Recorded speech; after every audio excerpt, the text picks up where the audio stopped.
You want to paint and eventually sell your art, but you don't know where to start. With all these different paints and brands and art supply stores, the overwhelm what to get first and what to invest your time and money on is real. Here are the best artist grade paints I use every day in my art practice and sell a lot of paintings with. Let's start with my primary. I'm so excited to share this with you. These are my absolute favorite colors. For brushes, I'm really not precious and buy the cheapest brushes I can get.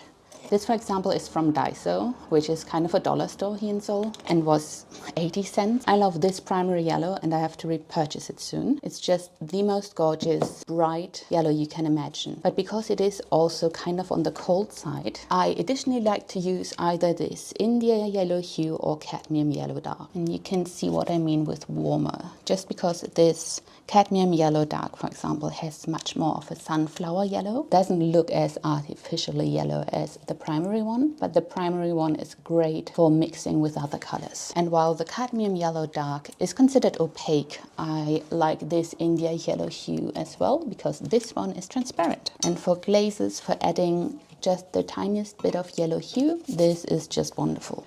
Now I'm not wasting paint, I'm cleaning my brushes on this paper piece that might in the future become a painting. But for now, you're just pre-blobinating it, which is a term I've learned from Sophie McPike. She has a great YouTube channel full of amazing creative ideas. Go check her out if you have the time. After the yellows, let's go into the pinks and magentas. I've recently repurchased this Quinacridone magenta and I use it mainly to start I think 90% of my pieces, just because it is so beautiful. The color is absolutely stunning. This is definitely a cold pink, like there's a blue undertone to it. And if you need something less cold, let's go with this fluorescent pink from Taylor Brownie. And while I don't like mixing my Quinacridone magenta with white, I do love mixing the fluorescent pink with white. And this is a fluid titanium white. This is already gorgeous on its own and beautiful in washes as well. Let's just add this white and see what we can do. I love it so much. So what would happen if we added our white into the Quinacridone magenta? It just kind of gets flat. It is still beautiful, but the depth you get when it is translucent is unparalleled. When you mix now this grayed out pink into the fluorescent, you can tone it down a bit, make it opaque too. Now I should probably change my water at this point, but I don't want to. So let's see what happens. If we go into the turquoise phthalo, which is by far one of my most used colors, and I repurchased this big bucket several times already. Will you look at that? It's also translucent. If you apply it heavily, it is a bit more opaque. If you add white to it, it is absolutely stunning. What I like most about this color is when you go in with a not fluid white like this, but with a heavy acrylic and leave like streaks of the white within the turquoise darker color.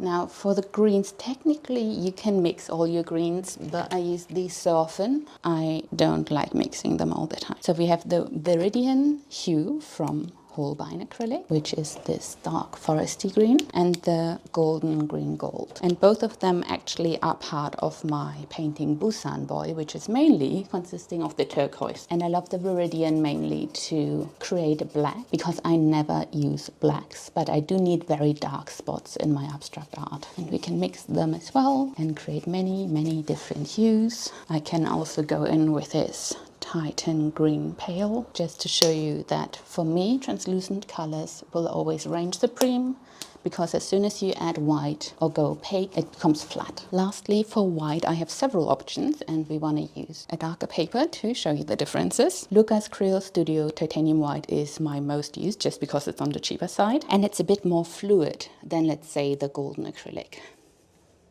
When I used to do finger painting, instead of working with brushes, this was the main brand I used for everything. Then we also have titanium and zinc white. Zinc white is a lot more translucent, whereas the titanium will always be opaque. So we put zinc to the left and titanium to the right.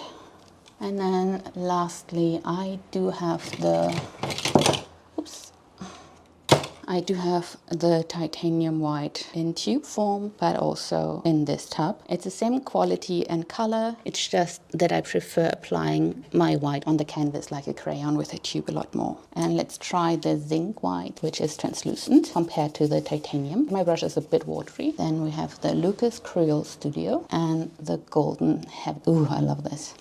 Heavy body. If I work with textured mediums, I will always go with the golden acrylic. For anything else where I have to mix colors, I use either of these two. And you can see here how I layer and play with translucencies and opacity on my paintings. Vibrancy is most important to me. That's why I only use high quality artist grade paints.